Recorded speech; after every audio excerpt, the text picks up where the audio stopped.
C'est pas que les parents, Lacoste et autres, tous ces gens-là ont été insultés. Alors, Bandeko Baroua qui a arrêté l'hémorragie à cette époque pour le bassin de réconciliation, ils étaient où en train de faire quoi? Et pourquoi ils n'ont pas fait ça pour que l'autre n'ait pas porté?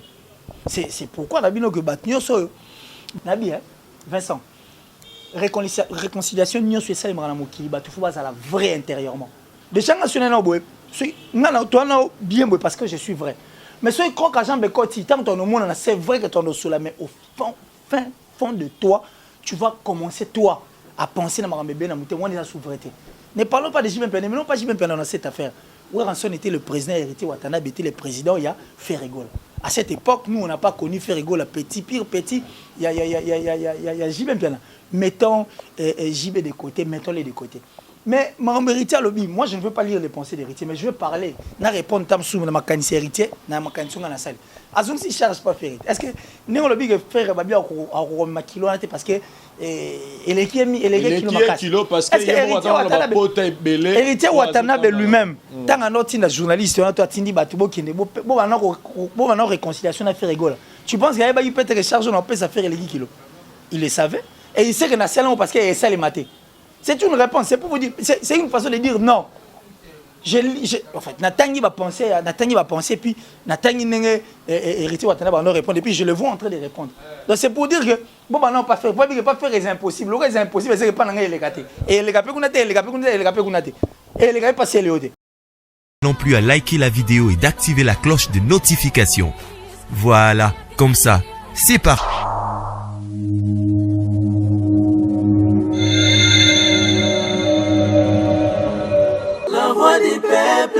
La voix du peuple, oh, c'est bien, oh.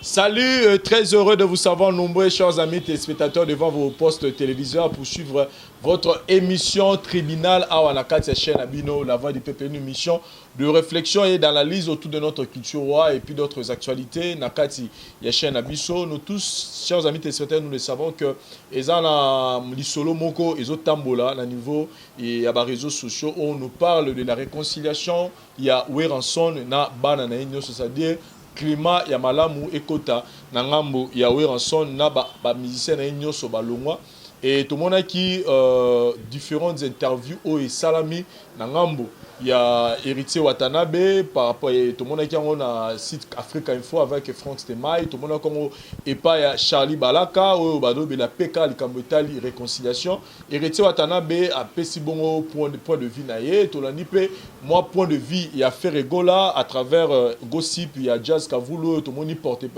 directeur marketing na pe a pesa qui ba position na bango pour la réconciliation ya Oueranson na bango et tout le monde a dit Ferregola neni à l'écart d'une émission, il y a confrère Nabiso Willy Kaimbe où il nous a parlé à combien Azala blessé, à combien maison mère et Bundisa est trop, à l'objet même question qui Azagi mobilité, à quand même musique, donc il a continué la musique ma casse parce qu'il a été trop combattu dans Ngambo, il y a Wengi musique à maison mère. Et puis dans tous les cas, on cite trop les noms de Sankara de Kunta que Sankara a zoko finga bango, Sankara zo finga bapara na bango et tout le monde a souligné le gana que Sankara finga bapara na bango et il se retrouve dans une situation un peu délicate.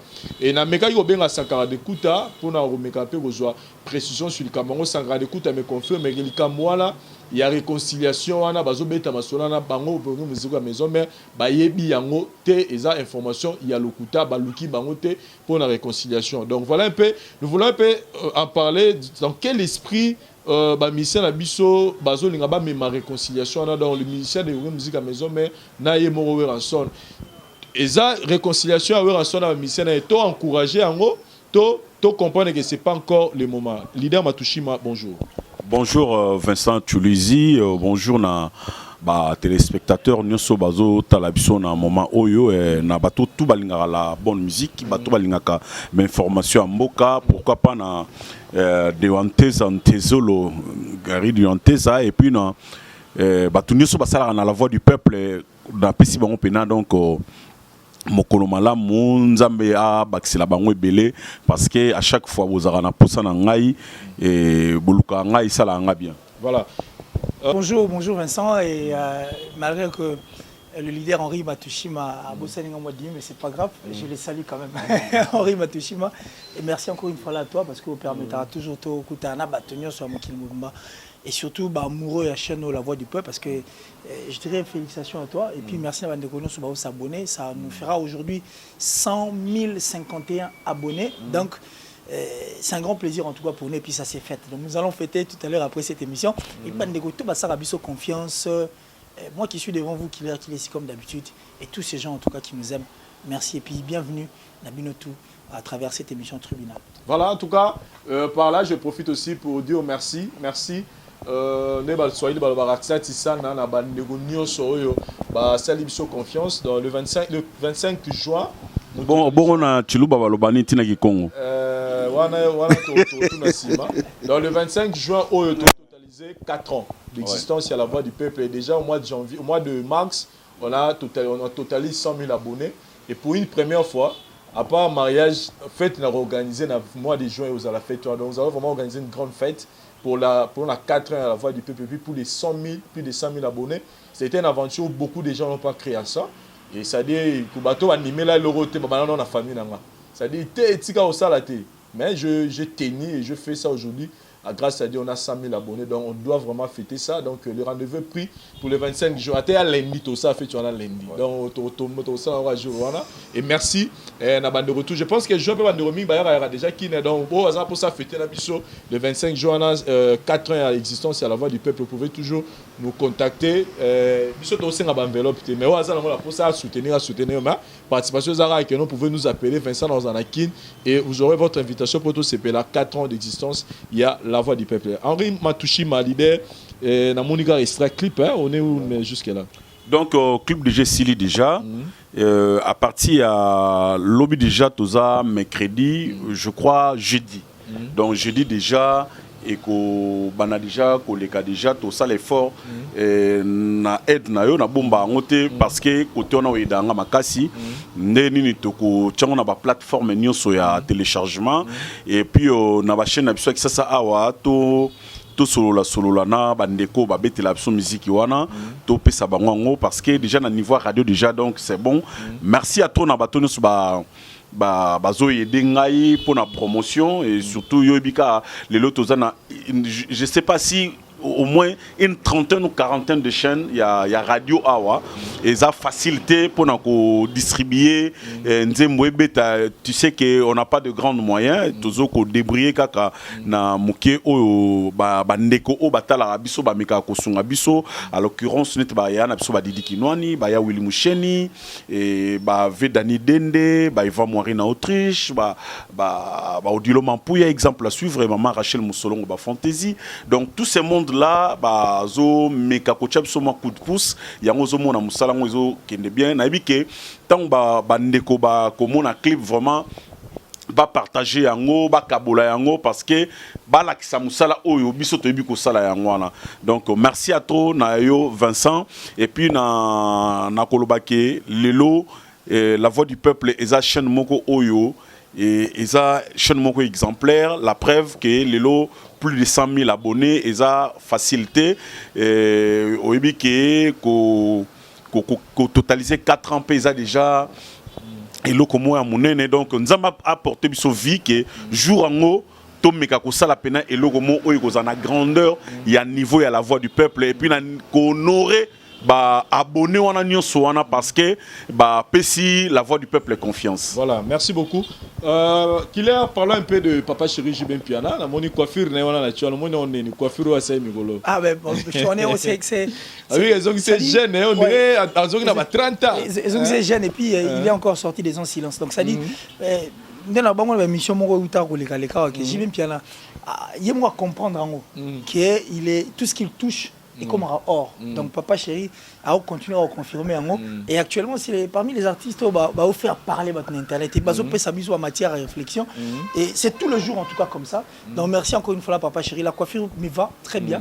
Et je veux bien Gazala. Bon, c'est-à-dire Zara plus. À 50 ans, il est toujours beau. À 50 ans, il s'habille toujours bien. À 50 ans, à Zara et puis, on va affirmer que à côté de ça, jamais on et là, nous les félicitons aussi pour le retour au Sala na Temba Babi.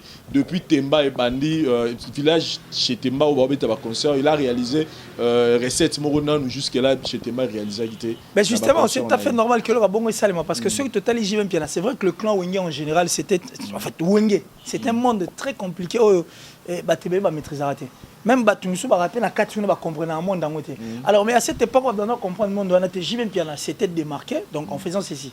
Tant que baninga ba linga ba sa musique moi au contraire, JB était en train de voir un peu plus loin. Donc ça dit abi ba to beta ba Evre to na au finga to na au sekabizo tout. Evre nini Evre ne logonimi. Azobeta et aujourd'hui ça continue toujours à se confirmer que quand il y a un concert de JB Piana Papa Chéri, pas mal de gens qui viennent pour que Bayo Kabanzim comme je suis là parce que avec JB Piano vous allez retrouver des très belles chansons. Des gens commençant par son album Feu de l'amour et sur pour ça les sous rétrospectives Makasi au retour Banzim JB Piano belé à malam collègue et il donc c'est ce qui paye ça dit patience n'a m'a ramené en hôtel et payer donc c'est normal que JB Piano livre un concert à réunir différentes générations. Donc c'est tout à fait normal. Moi, cela ne m'étonne pas, mais du moins, on dit et aujourd'hui, on a compris que on dit mêler la Papa Chéri. C'est vraiment un grand plaisir pour moi. Et puis, coup de chapeau encore une fois la Papa Chéri. Et le défi est déjà lancé pour 2019. Il nous avait promis cette année l'album. Donc, obligé. Je pense que obligé de nous l'Orient parce qu'il a compris. Torobina parce que ton message à Robina. Et puis avec lui, on est habitué aux soirées. Bonjour un album, bonjour critiquant, bonjour critiquant, bonjour qui après comme ah, il y aura un parti. Donc c'est comme ça que j'y vais bien. Donc pour moi, je sais que ça ira et je veux que les Congolais basala vraiment nassima un artiste comme ça pour qu'il te pèse sous coup de pouce enfin que tu sois sur les balles de match et ça tape penalty quand même en plein match quoi. Donc ça dit un penalty qui va nous permettre tout beau temps bien pour que tu marques. Donc coup de chapeau encore une fois là à Papa Chéri. En tout cas un grand plaisir. Voilà, leader Matushima, par rapport à l'actualité de Zanango, nous parlons de la réconciliation entre les anciens de Wengo Musique à Maison Mère na Weranson. Déjà, avant Weranson,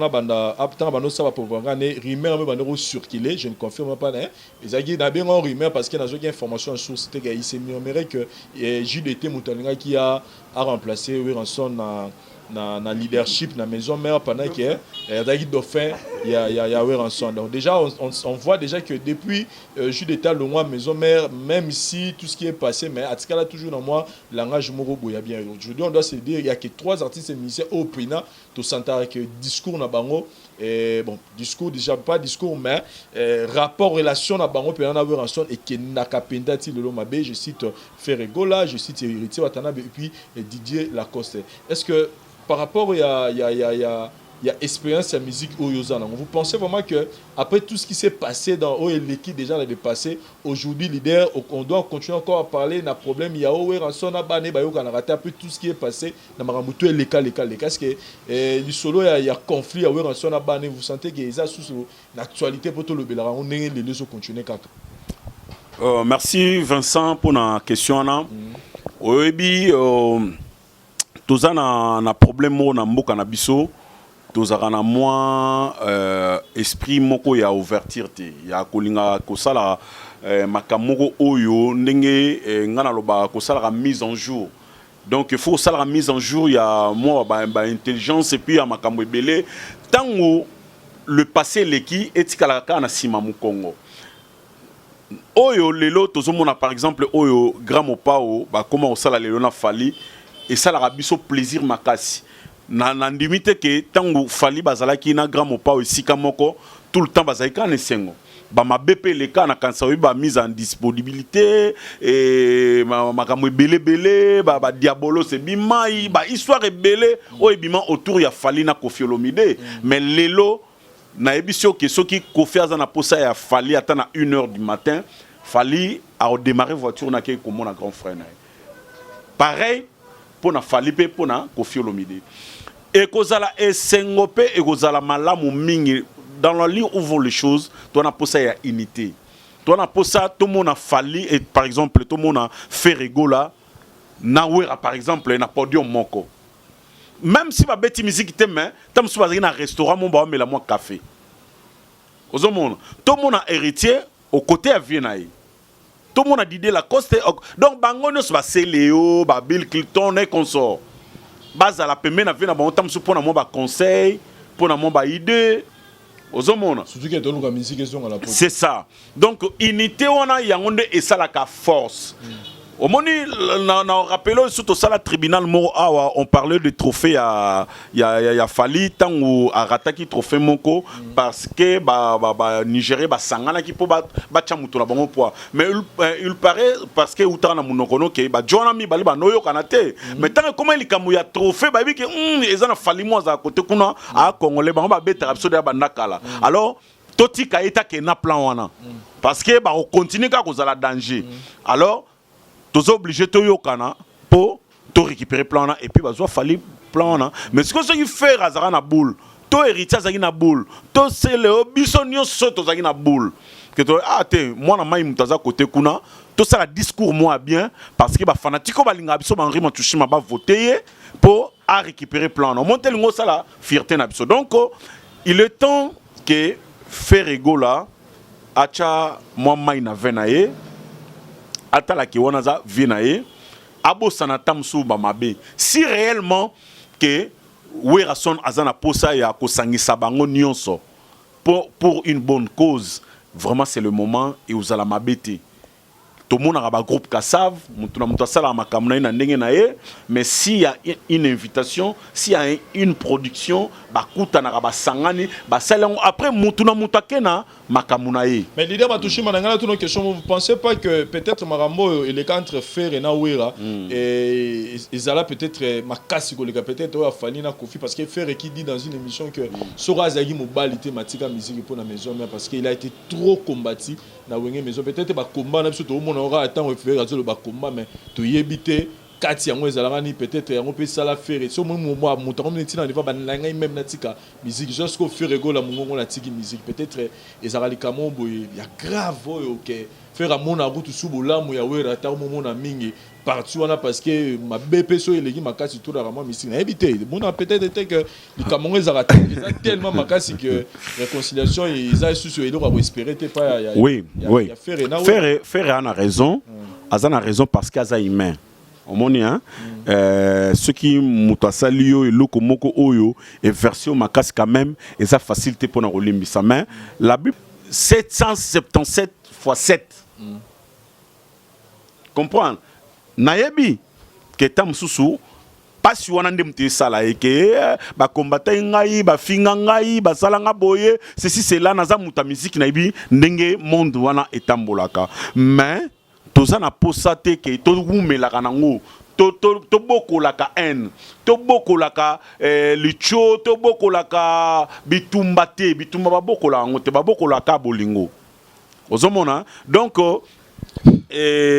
na nyonso oyo faire on dira hein aza mutu à comprendre parce que mabe zalaka mabe kolobate ke tamsusu fali na kofi mabe zalaki makasi c'était mabe zalaka mabe po mabe ya muke zalaka te mabe ya munene zalaka te mabe na bible ya considérer ka mabe donc to ba lisumu ezaka lisumu ozomona na ba forme ne so sa elango ezaka lisumu donc oyo faire à viva auprès ya venaye Werason tout comme oyo Werapé à viva auprès ya lekinaye Ferrego là et attend ya ko sala la paix ozomona soki lelo tozo sentir que musique na biso eza na difficulté ezali par rapport biso na biso boyo kanizate tant biso na biso to yo kanate to bano zalaka bon to tourner en rond to bano tourniquer kaka mais au contraire ceux qui sont tous dans même esprit obi kozala na esprit moko stambo sala eloko moko baksara force omoni pour le lo Ferrego la aza mission mukete pona na mboka na biso Congo et puis en Afrique Werason na kasatoko présenté été résonance ko Werason na telemi na podium fallait à telemi qu'est-ce que je dis Ferrego la telemi boye héritier telemi boye Bill Clinton na kanyi koto c'est le kanyi koto hein ma bialo saza awa babindo bazali awa tela équipe wana ya maison mère wana siko ba sangani ba sala concert na biso stade Martyr Rotonda. Killer, vous pensez que ça peut être possible, équipe ou l'idée m'a touché ma plutôt bimisa. Est-ce qu'on peut espérer à ça un jour? Ben, avec ce climat, ils ont continué à persister entre eux. Sérieux avec le climat où ils ont actuellement, mais d'âge mourir le bara, tout ça dit-on mourir le bara. que quand il y a la vie, il y a de l'espoir. Donc, ça dit espérant. Mais je ne veux pas trop rester leader en parce que leader est un peu plus biblique. Mais est-ce que ce qui parce qu'on est en train d'analyser et puis on est en train de parler, pas nécessairement il faut dans la penchant leader, mais leader a été vraiment plus explicite et ça l'ing bien. Et puis on a comprendre que la parole de Dieu est vanille en lui. Merci beaucoup leader. Mais et ça l'adage moi le bara, c'est lui qui gâche à sa jeunesse, rouille sa vieillesse. Donc, mon soit ça la jeunesse, vieillesse n'est automatiquement comme rouiller. Et c'est là où vient le plus grand danger. Pourquoi dans le bon mot? Tout ça, les rétrospectives. Retrouvons cet orchestre maison mère. Parce qu'à cette époque, orchestre, on avait. En tout cas, aucun orchestre qu'on s'est comparé à Bango. En dehors, il y a Star et puis des grands chanteurs, des grands danseurs qui n'avaient même pas besoin des danseuses. Ma voix, Bango, ça, tout Bango.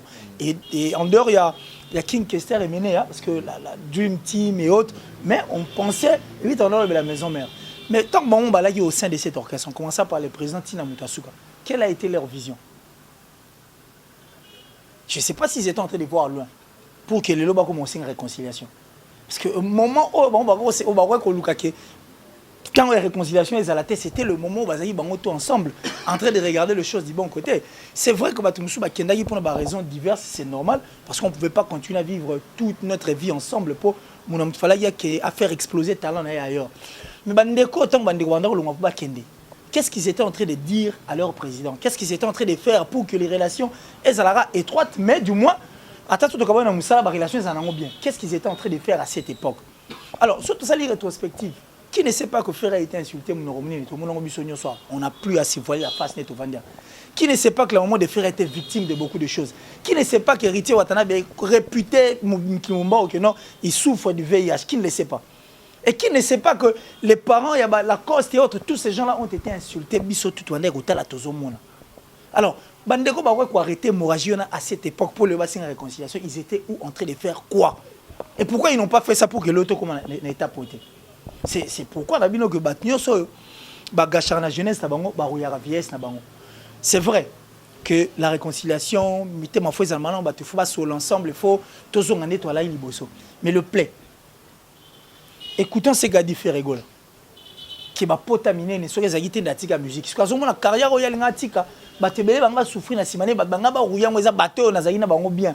Auto ina ba problème bango bitumelegi to et aujourd'hui né na sali ba effort ba propre effort na pour qui ba mais est-ce que ce n'est simbaki plan na bango nelo nazab. C'est de même pour les autres artistes. Et puis nous connaissons aussi beaucoup d'artistes qui ont perdu ba talent na bango aujourd'hui bazan nulle part. Tam suka pona ba problème tout le bela ba bloko tu énumérer des insultes et autres et tout ça. Donc je ne suis pas contre. Je suis pour cette réconciliation. Mais j'ai dit qu'il est important aussi, il y a que rougir, bazuer, la vérité, que tu crever à mon mensonge. Parce que si tu vends des potos comme ça serait très compliqué. Et par là, alors, ils doivent. Oui, vas-y. Et par là, j'allais. Parce que quand on a posé la question à Héritier Watanabe, il fallait une réconciliation. Héritier, il faut non faire. Parce que faire, en réalité, le faire égale à l'héritier et tous ces autres, ça c'est la base. Il y a au 5 sabatumuso batikali. Mais est-ce que les personnes qui sont des piliers pour aboutir à la solution, il y a un vrai problème de croc-à-jambe. Imagine que faire Egola, dans l'une des émissions, je crois que c'était avec Magali, ici à mon mémoire est trahi. Magali, il était avec une personne, qui peut être à son âme. Dans la salle de rétrospective, bien pour que tout soit là. On pose la question à faire Egola, à l'obini pour la marambo et combien. Autant la réaction à faire, autant la façon de faire à répondre. Tu as compris qu'il avait quelque chose en lui, il est le dérangeait, et à la fin, pour clore, il dit, et tu as Sankara. Sankara fois le Nzambe. Donc, ça dit, Keba, parce que mon qu'il est compliqué, et comme il a pu s'opérer l'obito Koufa. Donc, ça veut dire que Frère avait beaucoup trop à dire, beaucoup en tout cas, et puis, il a dit, le Marambe, bel alliés à Roloba. Mais tant que possibilité dans le bango, ils ont été suivis dans la carte, c'est passé. Donc, ça dit, et l'euro, moi, Moni, et Koufa, dans mon thème. Et c'est de même pour les autres artistes. C'est de même pour les autres artistes parce que chacun de son benyo tunnel comme arobandelo kata musu comme mort. C'est vrai que mutupa rosaka mabe teti na suka tamusu bo batunyo soka sibaza mabe na yo. Par là, je voulais, par là, pardon leader, par là, il a souligné et le remords parce que quand vous parlez comme ça, on n'a jamais vu Weranson comme ça l'interview Moko parler du mal et à musicien mais la personne a comment cité et ça Sankara d'écoute donc on s'est non le but c'est voir la face. On va pas se voir la face. C'est Sankara de Kunta Mutu akoma c'est-à-dire m'ta cité que le lot ce que Weranson a une bonne relation té na banana la personne oyo a contribué na kopesa conflit wana c'est Sankara de Kunta par rapport à ba discours na atenaka envers ba musicien wana. Mais son l'a dit Sankara de Kunta dit toujours que Bob miselanga vidéo o ngana ofinga mama ya mutu. Ton ofinga ndeko ya ton ofinga ni tengala kenaka na nenga musique ça dit na laxara ke na laxa musicien place ya uta. Ouais, tout le monde c'est toujours comme ça que mutu sur devant un fait, il se met toujours devant la défensive pour appeler sa position et pour avoir la raison. Mais vous pensez que Nengo Solo Liona, s'il faut espérer un jour réconciliation, vous pensez pas vraiment, vous pensez que Moutali Bosso, il faut nani directeur marketing à faire à l'obaki, la personne d'abord au fort au banane qu'on interdit discours à changer de discours envers les musiciens là c'est Sankara de Kunta. Vous pensez que il a raison que on peut plus voir Sankara de Kunta passer à la télé pour tenir des propos, peu importe la forme, sur les anciens musiciens de musique. Moi, je dirais qu'il a parfaitement raison. Pourquoi? Parce que l'érosion sur le mot bon banana mutu. Sur banana mukilo c'est l'érosion. Parce que tant faut chercher la tête. Pour la bango n'engé Sankara lobaka, n'engé continuera c'est que Weranson mutu. Mais justement, façon on va permettre déjà que Sankara a changé de discours envers les anciens des maisons. Mais justement, donc ça dit c'est une érosion pour nous vaincre, il faut chercher la tête. Alors, Moutou érosion sur Omonian, c'est par là où la solution est bandée là. Donc, il n'y a pas que Moutou érosion qu'on a Sankara. Moutou érosion qu'on appelle tous ces problèmes qui rongent. Oh, ils ont empêché que cette réconciliation est salement. Il faut aussi veiller à ça, il faut aussi voir les choses du bon côté. Chercher à arrêter cette hémorragie, mais en commençant par la tête. Parce que surtout, alors pour moi, je dirais que tout espérer, parce que quand il y a la vie, il y a de l'espoir. Donc, ça dit espérant. Pour espoir, nous sommes se retrouver sur un même podium. Mais ce qui va vaincre l'érosion, moi, je ne vois pas où. N'habitez pas ce miracle au Salema pour que tu retrouves sous cet orchestre podium moro en train de livrer un grand concert. Ceux qui m'a besoin de m'imiter, mais ils ont un carrément. Et puis ils ont un douce, potaminer les nègres tous eux. Alors après Kauka, c'est pourquoi je vous ai dit tout à l'heure, après Kauka, il faut commencer par le tête. C'est-à-dire, mais tout, il y a des opposés problèmes, autour d'une table, essayez de laver le linge sale en famille, et voilà. Leader Matushima. Sur l'année discours, il y a Killer a une tendance, il y a aujourd'hui par il y a Ferré, par il y a Beritier, par na Bango Koto, tout ça. Est-ce que vous le soutenez par rapport à Mamouya le Ben? Par par il y a Bango parce que Bissopé tout le monde aura des femmes Kaous qui passe dans une émission pour s'attaquer à Weranson et des fois on voit aussi les Karine et les autres qui passent à la télé pour inciter même la femme de Weranson. Vous pensez vraiment que nous sommes tout photo sera à charge na ancien il y a Weranson alors que peut-être pas charge que à la partager. On l'a bien déjà. Donc au moni alors que Baron n'a pas le baba bazongi c'est la car le logo yoyé c'est ça. Abanay ko sala et bon étant que papa étant que moi qui bon moto là bon voilà. Killer à lobby na ma BT et à lobby oyo to vivara na musique na biso et oyo amona oyo ayoka mais côté na cause à la contre Killer ezaka ke omoni mutu soit ko senga pardon to mutu soko luka réconciliation batala o asaki na le passé te ozomona donc parce que oh nyonso eza lokola mutu azaki na masuma ke ko senga atubela donc il faut nyonso ezaki akale il faut bannir ango parce que il faut comme mutu asika asa ila makambo asika pour le long ce qui fait aza o aza faire parce que pas ayi combattia obi que so sala makambo sans combat aux ala pe forte nazo so vérité obinga combien de fois tu l'uses na nenga mabete que le razali obi combien de fois na non sa plan na ngai obi combien de fois mais na zana tina tina na lobakete na riboye na zaki boté ba combat izanga ati ba combat musoko za ka boye kaka don na mupepe boye combat musupe ko za ka na famille na yo combat musupe ko za na bata quartier ozo comprendre combat musupe ko za na ba master combat musupe ko za na place à boulot ozo comprendre donc ba combat na yango esalaka l'homme a comme fort. Vous comprenez? Ce que Lelo fait réaliser un rêve parce qu'il était combattu. C'est ça un homme. fuko bunda tango bana ko éduquer ba baza simana yo o ba notel ça bango siko un bon chemin que talanga ne ba na leka talanga ne nazalaki talanga ne nazaki exemple na wana yango ekopesa batu mususu force même ba public ba landa so te artiste wana vraiment abunda pona vie na ye au moins moto pas lingaka so bazaki na tamsusu ko négliger vie mais à partir expérience na yo et PCP courage ya ko espérer ya ko bunda po lobby a gagner vie donc Ferrego là azaka malamu te azape na côté na ya mabe on peut pas musicien na yeso pe balobi baloba wana kutu mwa ko loba ngwezate wana kutu ko loba ngote donc azape na partie na mabe idem comme héritier et consort biso tout voilà tozaka malamu ti tozape na côté na biso mabe mais total mabe wana ti total sikoyo démarche oyo bazolinga basala et ko aboutir na nini et kozong c'est la bango nini na kasobi histoire ya wake up na papa mana Koffi Olomide obi makambo salaka malgré que content on a suka et beba mi obi o salaki obi force salaki soit par exemple na peso exemple moko il y a wera son na jibem piana hein obi ba guerre o wera son bazaki na on a jibé mais tout monde a jibé na wera ensemble na kasobi o sala.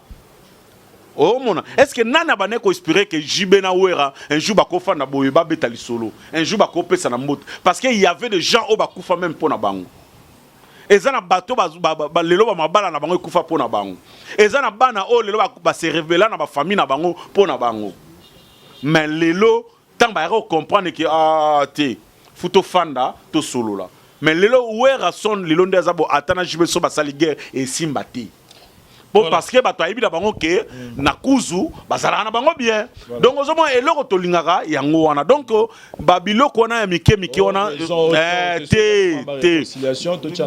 réconciliation parce que ego sala force lelo raisonner kasiko nandimite même bandeko na biso ba combattant pena ba ko boy la biso so pena ba moni pena que maison mère et sangani nyonso pour na concert moko humanitaire par exemple na France ton Angleterre ton États-Unis que ba fond na ba ozwa pour ba aider bandeko na biso ya ba dominer bazali na mboka awa na kasoyibi ba histoire neti ba kisenso ya ba monga fula na kati kuna ba érosion et tout ça donc ba artiste bazana part moko pe ba ko contribuer na mboka alors na vu que na ba passion tozanango solo be sabilo abota msuna kisasa aussi matin mais solo sala ngwa ailleurs et quand mbongo ebele mbongo na boko sunga pe batu mususu ozomona donc eza idée moko bien ceux qui ba continuer de marche wana ezala bien killer ba musu ba lobi na message ba singa lobi charge au héritier watana ba pesi Ferrego la okoka ngote c'est-à-dire héritier lobi s'il faut ba na réconciliation faut d'abord Ferrego la ba se réconcilier na wera pour ceux qui sont comme il chef na bango ayebi ndenge nini akoro gérer ba les restes ba mission batikali même ba musu ba ko ba bino la personne la mieux placée pour gérer réconciliation donc monta rose à la rôle pacificateur na bango ça ne peut être que Jibé Mpiana papa chéri pourquoi parce que papa chéri c'est un ami de Weranson et un pire vieux de Ferrego et d'héritier. Qu'en pensez-vous? Ben, ce n'est pas aussi mauvais, mais je crois que oui, Jibé est la pacificateur. Bon, il y a Rose à pacificateur, ce n'est pas aussi un problème. Mais surtout, c'est l'hyper rétrospective, vous retrouvez ma croque à jambe entre Jibé et puis. Il y a Jibé là où il y a assez non, il y a où il y a tout gâté. Nabi, bon, tout le va présenter parce qu'il va présenter en réalité par un problème. Le personnel va poser un problème, c'est plus des gens tout autour de Bango, va présenter. Mais ce qu'on dit, les gens, au moins, Bolingo ya wera son Jibé Mpiana. Même si mbongeye mais réalité là ça a toujours vrai et là ça a toujours vérité réalité là ça a vérité dans Weranson avec Jibé Mpiana jusqu'à ce qu'il y ait ce royal il serait le meilleur ami du monde. Je veux te dire un truc et là où mon donc comme lui comme Azape pire vieux ngolo ya fait René héritier c'est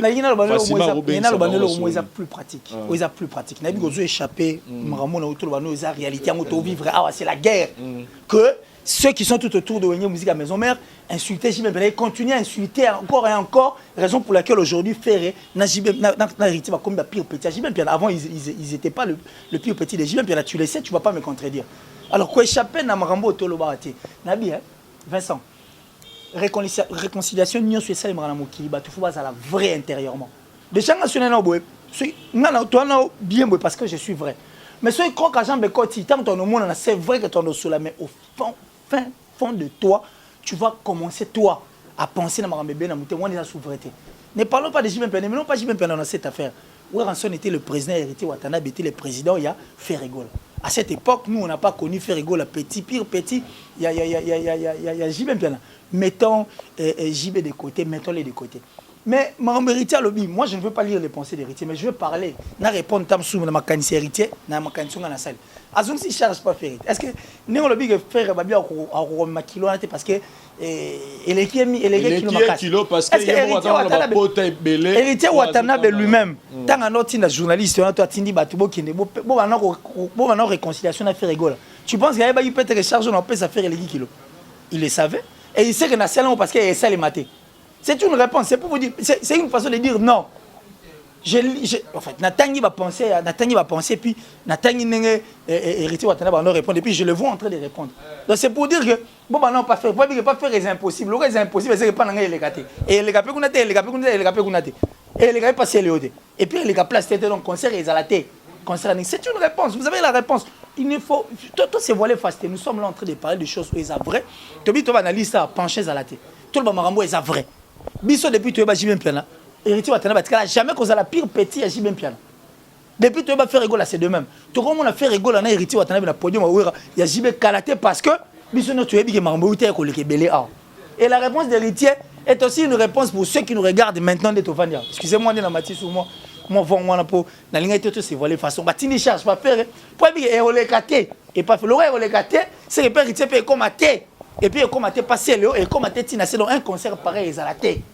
C'est la réponse, c'est clair. Dans l'idée Matouchi, par rapport au contexte, vous pensez que pour le point de vue de nos amis, pour JB Mpena, Papa Chéri a joué médiation, il y a réconciliation entre Ranson et Banana. Et puis encore que il n'y a pas ça, il y a Tolobara, Mukonzi Abawenge. Et ça, il démouille à Mabete. Tout le monde a fait la politique. Ba politicien absolu bazoyo kanate ba bengi Eden Kojo ozomona donc ba koyiko benga pe venanga mpiano lokola Eden Kojo ya ndenge ya médiation ya maison mère na ba mission na bango donc eza elo moi mabete et surtout que nakasalelo bisono stoyebi relation ni au JB azana ngona na Ferrigola na héritier le quoi de baza ba leki o ba yokela kai déjà à cause à peine à moi monopole ozomona ya ko meka ko surtout dans nous le la héritier le but que faire une fois ma charge wana donc ce qui Papa Chéri a solo na faire na bi que vous allez pas si mais à ondima parce que bi que ils allent quoi est-ce que le découlu tunaye bazo meka ko aborder donc venez une zone à lobby ayokite mais tango JB Mpena roloba j'espère vraiment à royoka parce que a osasuna choiti moni parce que ce qui a mis la JB Likambu, ils appellent le cola mukoyepe a aussi l'ingasenga JB service a oyokate donc et le koyo dernièrement nazaki na téléphone na Simon Mbi du Manikash depuis Switzerland na banero sona na José de Londres ngabi et surtout na website de Londres ngabi London yo au sola pe bien à Viensone hein donc yebisa yeke makambo o na ndenge zo kendela ce qui est simbi et ça la bien au monia parce que le lot na onyosoyo ndeko biso Sankara asala po na bana mai etika la bango pede ti moi passe ozomona pour oyebi ezana bilo mso bima na TV comme ça on appelle leader atindi otemena ndenge na omo na tuna question moko moi précision ba ndeko ba tanga ba excuser peut-être ngala talent est-ce que ça vrai que Sankara de coup ta finga ba maman ba parents ya héritier ya ba frère et tout cité ba ngape na tala na ngauti bon wala ngape na you bon ngape na tala toyoka ne ba ezaka koyoka mais ngape na talati parce que na koy ko confirmer eloko yo o nga na talati to na yokati na yokati na talati mais au moins bilo mususu Vincent ndenga mabete ha monde musical to bien ndenge zalaka eza bilo mususu eza lokwa ndeto tambola na bakar na nzela ba mafinga mususu ezaka na bakar okomona un vieux papa qui ti vitre pena bo vous jeep climatisé mais pas fingo pour gêner mais ko lobate ke papa na za éducation te eza makamanzela to loba eza makamanzela itika la kaka na nzela donc makamususu eza makamandule famille eza famille ozomona na minute to lobela na famille na ndule ozomona donc soki kobeba neza na ndule mais na ndenga famille tokozala bien so na ndenga famille toza mabe mais na ndenga business quand même to kutana to sangana c'est une production mo ferré mbala moko killer et puis na baxelo moni soki coopération eza bien so bozo solo la bien so moko na bino zu coopération okangela muninga nzela te mais tango ba ebida ke killer qui laisse sina Vincent Toulouse ba yokana te mais sikoyo par exemple venanga Didi Kino na lobby bon lelo pona na groupe Diki na lingi la voix du peuple ezwa publicité nango par exemple tondenge vena biso dani dende asali biso place ya kitoko na ma campagne wana na route de Mbenseke place à la piscine makambo ebele lobby bon na lingi sikoyo la voix du peuple ya on ba no sala marketing ya place wana mais lokola yo patron na mosali na yo killer siboyo kanate mamoro tina marchevêque. Voilà. Mais ça, il y a un bon terme, au PC coopération Malamoro. Voilà. Et Killer, donc, mais quand même, tout le monde imaginer, et le remous ration le bagi qui non, concert à l'obétana, ancien non sur maison, mais pendant 2 heures du temps. Tout le monde imaginer concert bon à bongo. Dégâts. 2 heures carboué. Du jamais vu. C'est le explosif. Donc ça dit, c'est. Non, dégâts. Et l'équipe venait donc, ça dit tsunami. Et l'équipe tsunami, la force. Tsunami, on est en Indonésie, les Cameroun a force parce que déjà cet orchestre, non, un orchestre de rêve. Un orchestre de rêve, et puis ce qu'on revivre, et en plus, nous allons revivre des artistes musiciens perfectionnés, qui ont perfectionné aussi leur voix. Oh, bah, sous une image de Mousso Asika, avec d'autres métissages, j'ai la suite, quoi. Donc, dégâts. Et aux avmats, dégâts, moi je suis d'accord, David, d'ailleurs, concert, peu importe le prix, en tout cas, salaire dans nos oreilles, dans quel concert. En tout cas, vous allez. Sinon, merci. Nous revenons sur ma téléspectateur. Dans tout ça, comme on dit, il y a à manger, à boire, dans le dossier en haut. Donc, c'est là, non?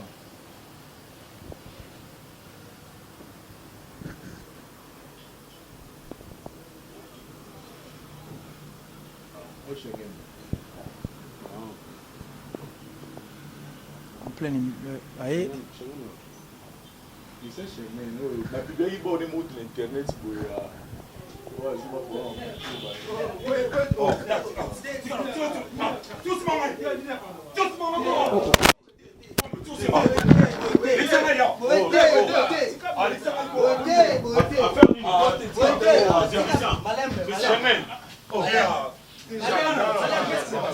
Schengen, Malembe, Schengen, Malembe, Schengen, Malembe.